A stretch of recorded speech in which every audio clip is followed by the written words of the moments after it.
And now, how hard is it to actually get started, like getting licensed, going through the education portion, and actually passing the exam? Yeah, it doesn't actually take much. It's similar to real estate. If anyone's looking up the differences between the two of them, it's a series of courses. You have to take 20 hours of not continuing ed, but education really. You can take it in person or online. I wanted to get into this as soon as possible. I'm once I make a decision on something, I just like to dive right in. So I chose to do mine online. In person would have been great just to how I learned, but usually depends on the state. But our state specifically, the state that I'm in, it was a 6 month wait to be able to get in those classes. So I also wanted to be able to do it on my own free time. So I took the 20 hours online. And then you want to look into if you're going to be licensed in just your state or one specific state or multiple states. In mortgages, the way our test works is that we have one universal uniform test that licenses us as lenders. And then you take an additional X amount of hours per state and then do an application per state to get licensed in individual states. So the big meat and potatoes is a 20-hour universal course. And then for myself, I'm based out of Rhode Island. So I took the X amount of hours for Rhode Island and then did the application there. And then I also, Massachusetts is right next door to us. And my prior career was in Massachusetts. So I wanted to get licensed there as well for any sphere of influence clients I had. So I also took the required hours from Massachusetts, did their application as well too. Awesome. Okay. Now there are a lot of people on this channel that are kind of bouncing back and forth between, going the real estate license route, being a realtor or getting into mortgages. So when you started this whole process, did you look at both and kind of compare the pros and cons? And if so, like what things did you kind of discover through that process? Yeah, I didn't actually look at it for myself. I think like I mentioned, my mom did mortgages. So when it came to real estate, I naturally had a little more bias to lean towards mortgages because I understood it because I grew up in it. But a lot of my friends and family or people that I told that I was changing career paths asked me if I was going to become an agent or why didn't I become an agent? And they would actually ask the question of like, who's the loan officer? What do they do? They don't think about it usually in the purchasing a home transaction.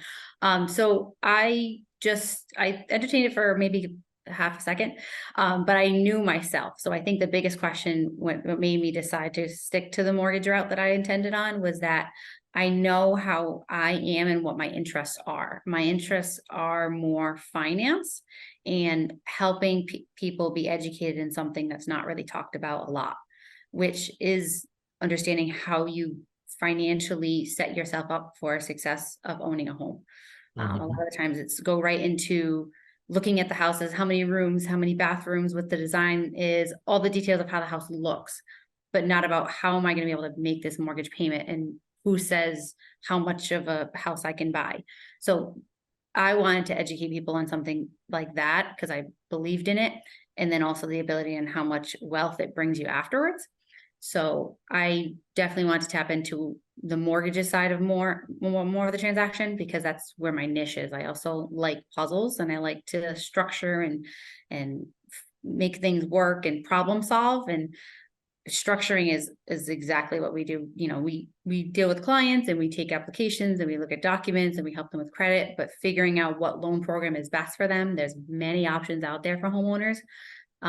That's what I love to do. So problem solving, numbers, wealth gaining, and then dealing with people as well too. So that's why mortgages fit for me. That makes sense. Okay. All right. So did you see any like similarities between the two, or are, in your opinion, are they just like totally different things throughout the day-to-day process? What should people expect if they were going to be a loan officer compared to a realtor? Yeah. I see it on a day-to-day, like when I interact with my partner. So the people I interact with the most outside of my own mortgage fellow loan officers in my company are my realtor partners, and those are agents out there on the field. I give a lot of credit as an agent. You are definitely more of the frontline point of contact for the client, and you're the negotiator keeping everything together between, you're the person that usually people think of first. So you are like the number one go-to source and support for the client.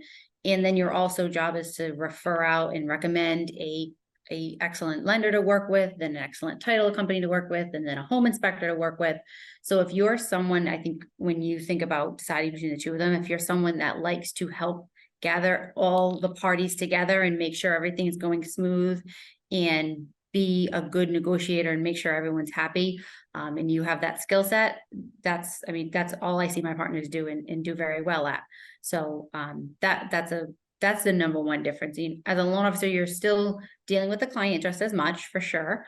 But you're kind of a little bit more behind the curtain than the realtor is going to be, in my perception.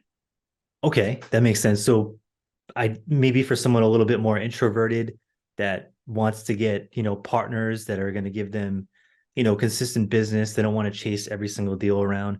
Maybe someone that wants to be in the office a little bit more rather than, driving around on the weekend, showing houses, things like that, right? Yeah. I mean, as a new loan officer, you're going to want to be out there just as much with your partners so that you're constantly staying top of mind to partners. So it's not to say that you're not out there. I mean, I do open houses on the weekends with partners, but if you are someone that likes to be a little bit more behind the curtain and behind the scenes and how the money and the financial part of the transaction works, this is a loan officer is more of a fit for you.